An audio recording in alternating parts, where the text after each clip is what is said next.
Introducción. No es la unidad de la humanidad viviente y activa con las condiciones naturales,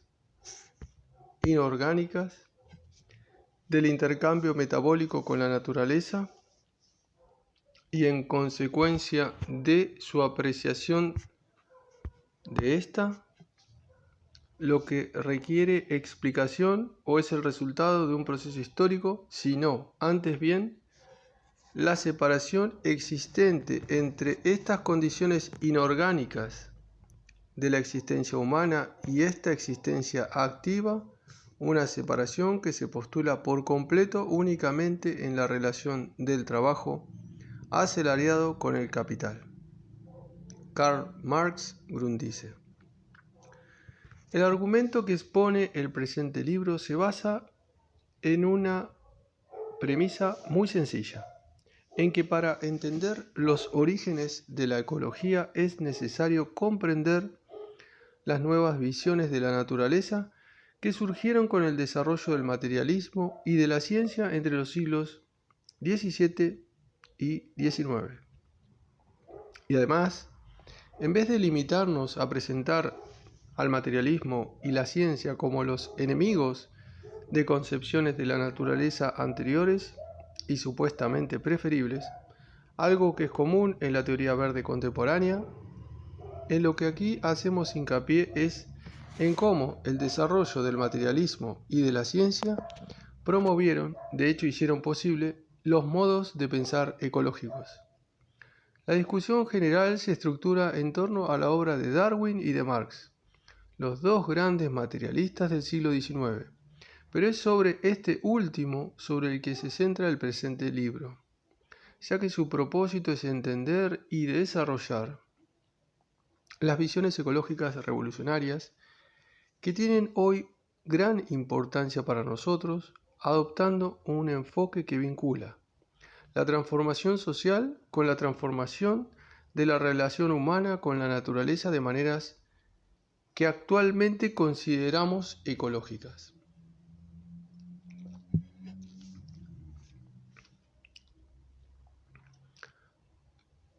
La clave del pensamiento de Marx, a este respecto, afirmamos, reside en la forma en que éste desarrolló y transformó una tradición epicúrea existente en relación con el materialismo y la libertad, lo que tuvo una importancia integral para el surgimiento de gran parte del pensamiento científico y ecológico moderno. En esta introducción voy a intentar clarificar estos temas separando al principio las cuestiones del materialismo y la ecología, aunque el tema fundamental de este estudio es su necesaria conexión, y comentando brevemente el problema al que en última instancia se dirige este análisis, la crisis de la socioecología contemporánea. El materialismo. El materialismo como teoría de la naturaleza de las cosas surgió al comienzo de la filosofía griega.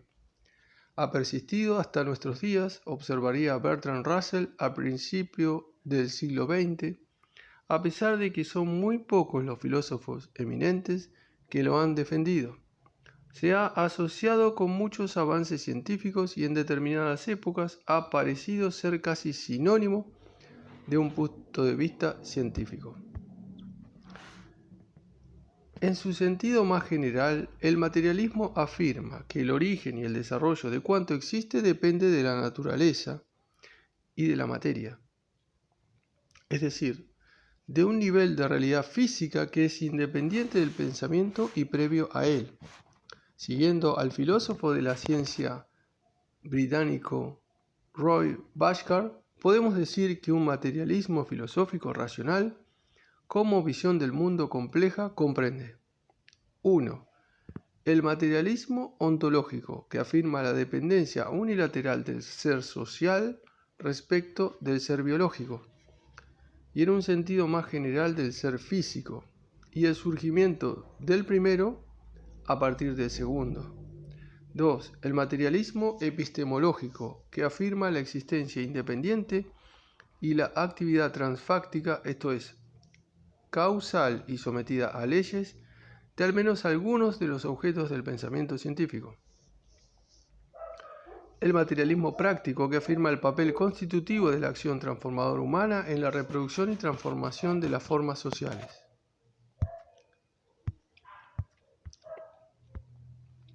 La concepción materialista de la historia mantenida por Marx se centraba principalmente en el materialismo práctico. Las relaciones del hombre con la naturaleza tuvieron desde el principio un carácter práctico, es decir, se establecieron por medio de la acción. Pero, en su concepción materialista más general de la naturaleza y de la ciencia, adoptaba también el materialismo ontológico y el materialismo epistemológico. Esta concepción materialista de la naturaleza era, en opinión de Marx, esencial para la actividad científica.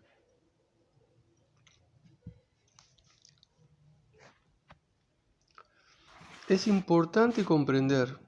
que la concepción materialista de la naturaleza, tal como Marx la entendía y como solía entenderse en su época,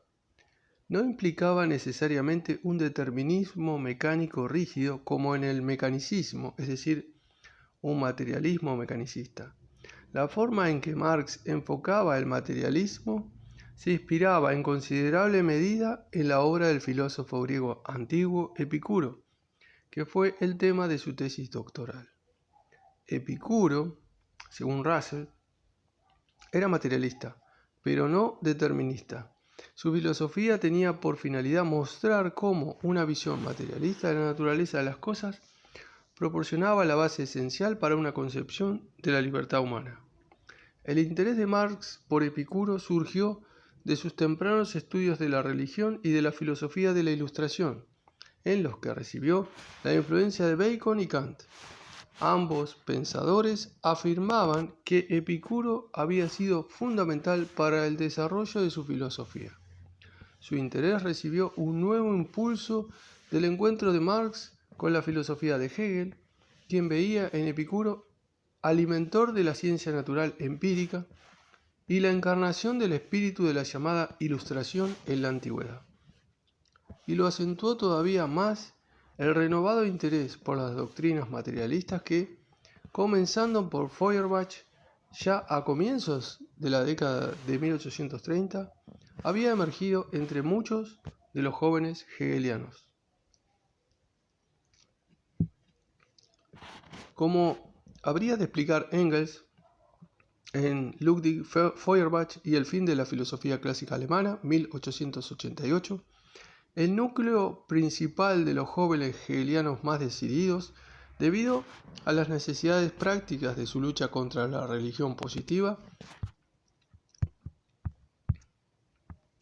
se había visto retrotraído al materialismo anglo-francés, es decir, a pensadores tales como Bacon, Hobbes, Locke y Hume en Inglaterra y Escocia, y a Lamettrie, Diderot y Holbach en Francia. La base común del materialismo de estos pensadores, como Marx muy bien sabía, era la filosofía de Epicuro. El epicureísmo propugnaba sobre todo una visión antiteleológica, el rechazo de las explicaciones naturales basadas en causas últimas en la intención divina. Era aquí donde habían de coincidir materialismo y ciencia. Entender la importancia de todo esto es crucial para reconocer que, a principios del siglo XIX, había una cuestión preeminente en toda discusión filosófica, a saber, que como dijera Engels, ¿ha creado Dios el mundo o ha existido éste eternamente? Las respuestas que los filósofos han dado a esta pregunta los divide en dos grandes campos: quienes afirmaban la primacía del espíritu sobre la naturaleza y en consecuencia daban por supuesta, en última instancia, la creación del mundo de uno u otro modo. Y entre los filósofos Hegel, por ejemplo, esta creación se hace a menudo mucho más intrincada e imposible que en el cristianismo. Componen el campo del idealismo. Los otros, que consideraban primordial a la naturaleza, pertenecen a las distintas escuelas del materialismo. Estos dos conceptos idealismo y materialismo no significan en principio nada más que esto, y tampoco aquí los utilizaremos en ningún otro sentido. Este materialismo se asoció por lo común con el sensismo y el empirismo dentro de las teorías de la cognición humana debido a su oposición a las explicaciones teleológicas. En consecuencia, el materialismo y el sensismo se opusieron con frecuencia al idealismo y el espiritualismo, tal como observa el gran poeta y prosista alemán Heinrich Heine al comienzo de la década de 1830.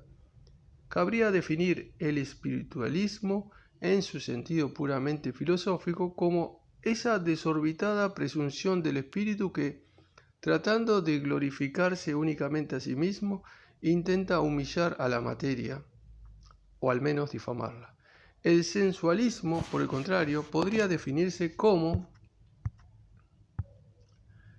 la enérgica oposición que busca rehabilitar a la materia y reivindicar los derechos de los sentidos. Otra forma de denotar al primero era denominarlo idealismo, mientras se llamaba al segundo materialismo.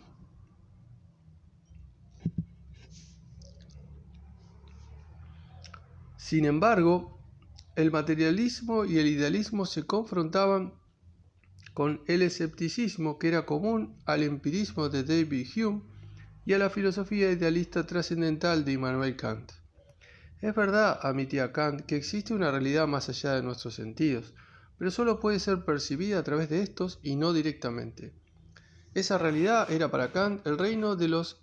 noumenos, o las cosas en sí, un reino incognoscible y trascendental. En consecuencia, la necesidad de certeza requería para Kant que no confiemos simplemente en un conocimiento a posteriori, basado en la experiencia, del que nunca podemos estar seguros, sino también en cierto conocimiento a priori, fundamentado en categorías de nuestro entendimiento tales como el espacio y el tiempo, en las que hay que confiar por lógica para que nuestra experiencia sea posible. La crítica kantiana de toda visión que confiase en las potencias causales de las cosas en sí parecía socavar todo intento de construir una filosofía materialista coherente. La estructura real y las potencias de la materia que no estuvieran presentes en los sentidos, tales como los átomos de los materialistas de la antigüedad y todo lo demás, los demás intentos de caracterizar los componentes y potencias no actuales pero reales de la materia, fueron presa del racionalismo kantiano, como lo fueron todos los intentos de los idealistas absolutos de postular la identidad del pensamiento con el ser. En la breve Historia de la razón pura que Kant incluyó en su crítica de la razón pura, escribe que puede considerarse a Epicuro el máximo filósofo de la sensibilidad y a Platón el del intelecto,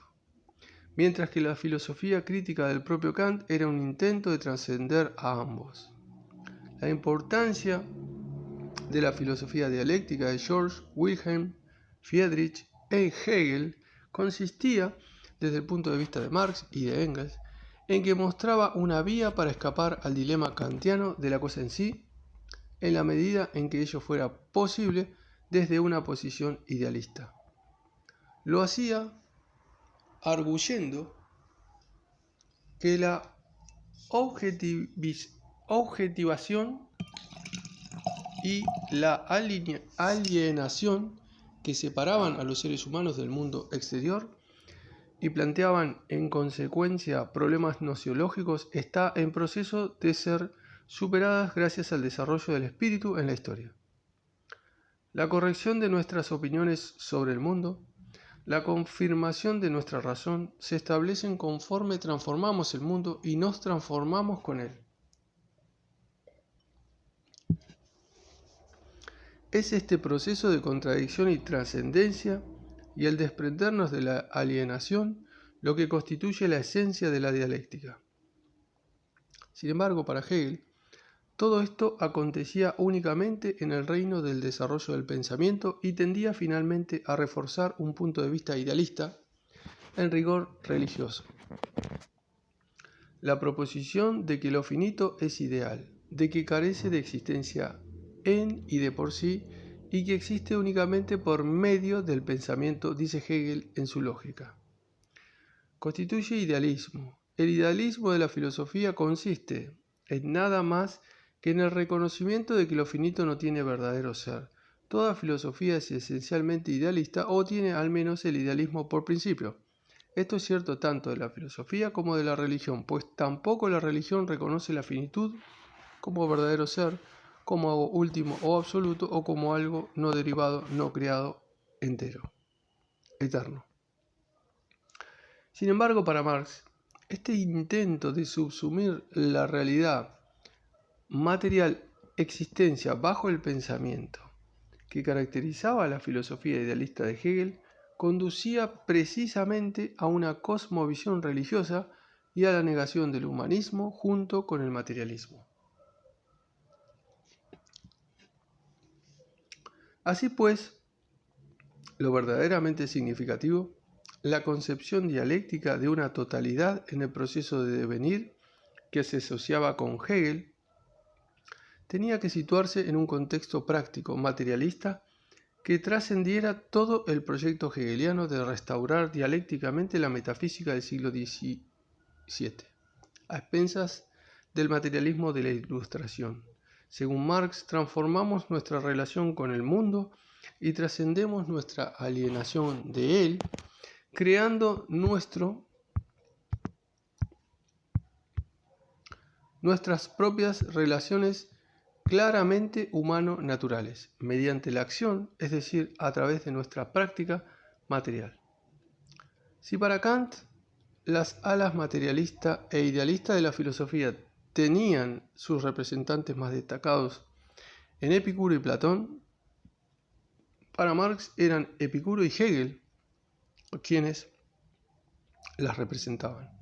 Epicuro, el materialista antiguo, había desempeñado un papel de crucial importancia en la formación de la concepción dialéctica de la realidad porque,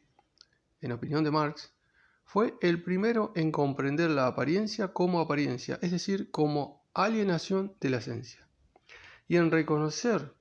la autoconciencia humana como la más alta divinidad. La filosofía, mientras pulse una gota de sangre en su corazón, sometedor del mundo y absolutamente libre, proclamaba Marx, jamás se cansará de contestar a sus adversarios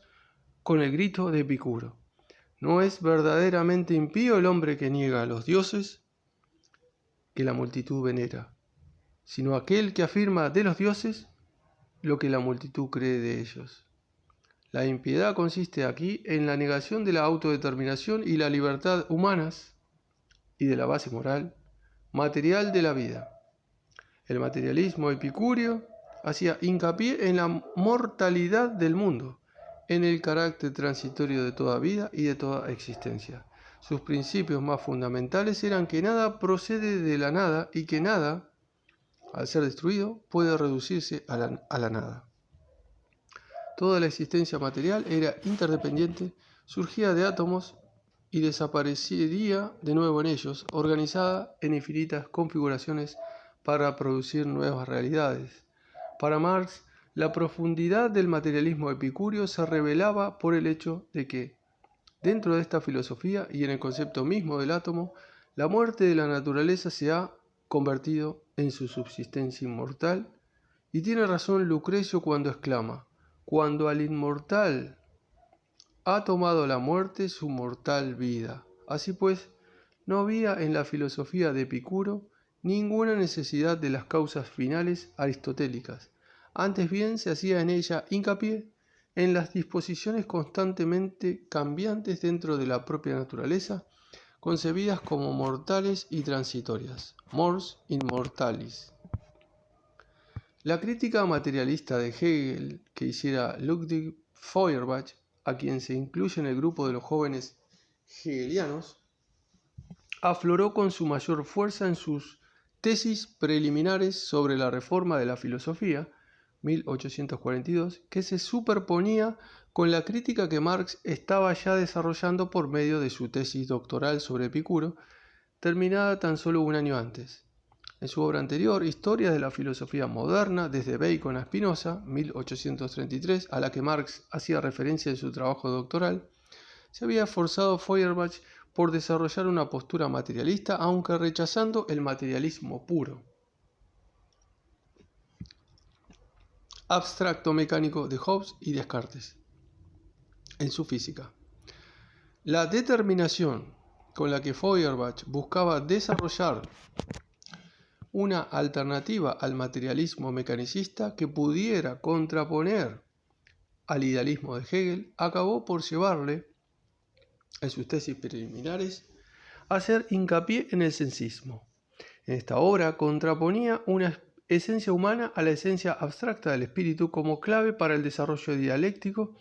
y la trascendencia de la cosa en sí. No obstante, como todas las anteriores formas de materialismo, y muy especialmente la de Epicuro,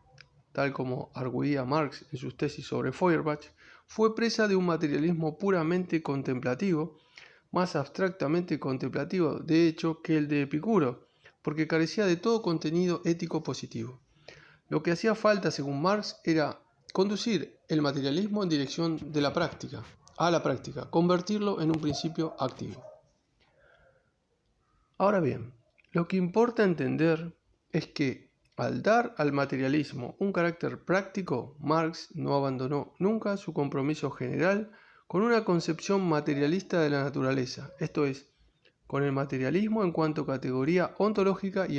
epistemológica. El materialismo, tanto en el sentido de una dependencia unilateral del ser social respecto del ser biológico, y en un sentido más general del ser físico, y el surgimiento del primero a partir del segundo, como en el de la existencia independiente y la actividad transfáctica de al menos algunos de los objetos del pensamiento científico, en referencia a los dos primeros componentes del materialismo señalados por Bhaskar, siguió siendo esencial para el análisis marciano. Detrás de esto yace una crítica materialista radical de todas las formas teleológicas del pensamiento. A este respecto, Marx adoptó lo que hoy se consideraría una postura ontológica realista, que haría hincapié en la existencia del mundo exterior físico con independencia del pensamiento. Aquí debería observarse que los dos primeros componentes del materialismo racional, según designación de Bhaskar, constituyen en realidad los puntos de partida ontológico y epistemológico del propio realismo crítico de este.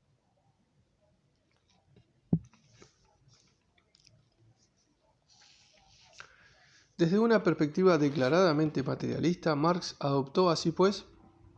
un enfoque que era a la vez realista y racional, es decir, dialéctico, y relacional, es decir, dialéctico. Como hemos visto, Hegel había intentado, por medio de la dialéctica, superar las antinomias que representaba la cosa en sí de Kant, pero según Bhaskar, en la filosofía de Hegel esto implicaba precisamente la negación de la existencia autónoma de la materia, es decir, de su existencia salvo como momento del desarrollo del Geist, espíritu, la autorrealización de la idea absoluta. Para Marx, por el contrario, ni el pensamiento ni el lenguaje constituyen un reino propio, son únicamente manifestaciones de la vida real, de modo tal que la conciencia no puede ser nunca nada más que existencia consciente. No es posible exagerar la importancia de este enfoque en relación con el subsiguiente desarrollo de la filosofía y la ciencia social. Como forma de realismo insistía Marx en la perpetua y estrecha relación existente entre la ciencia natural y la ciencia social, entre una concepción del mundo material natural y el mundo de la sociedad, razón por la cual siempre definía su materialismo como un materialismo que formaba parte del proceso de la historia natural.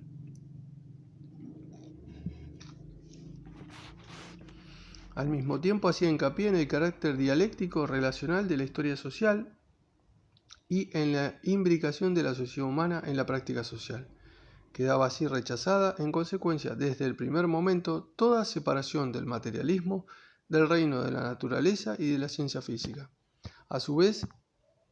el materialismo marciano adoptaba un carácter único, práctico, en el reino de lo social,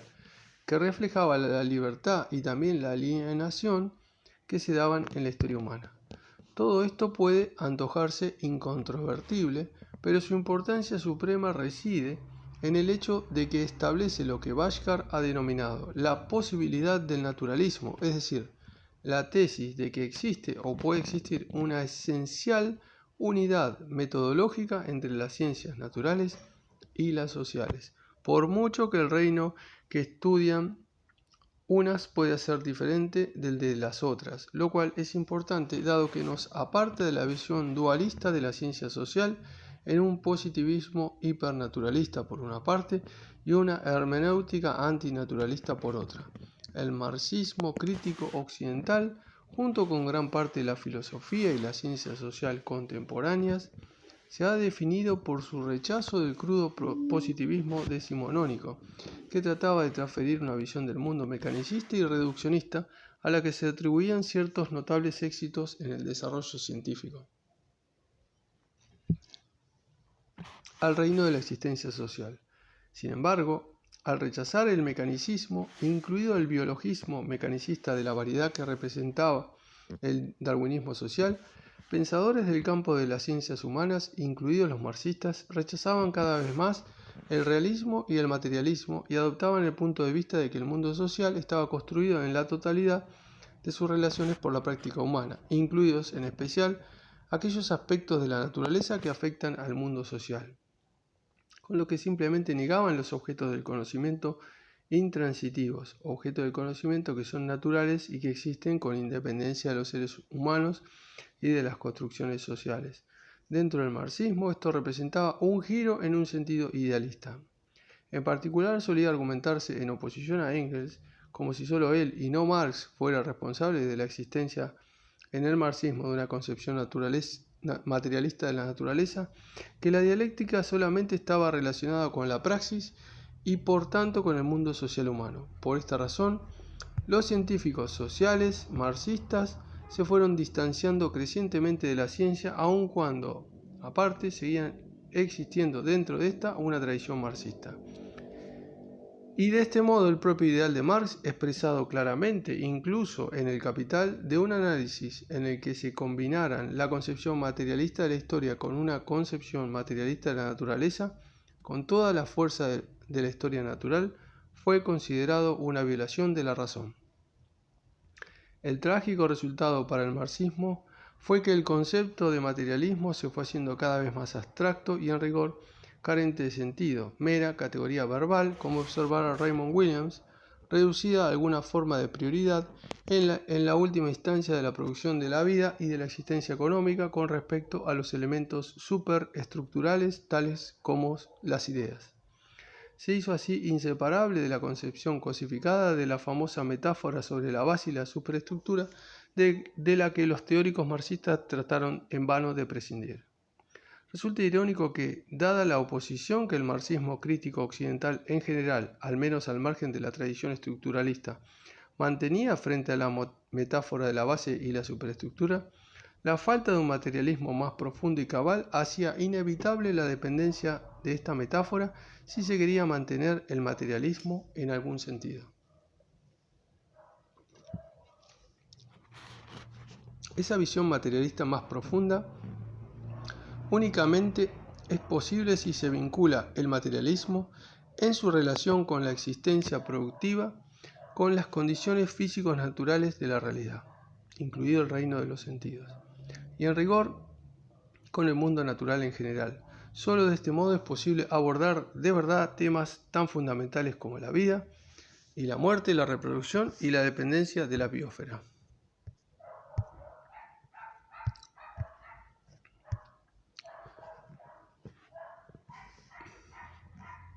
Desde hace una generación, escribía en 1978 Raymond Williams, ha existido un insólito desasosiego entre los marxistas y las ciencias naturales. Lamentable, no solo porque surgen entonces lagunas en el conocimiento y fallos en el desarrollo del marxismo, sino porque a través de esas lagunas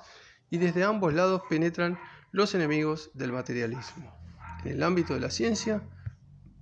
la renovación del biologismo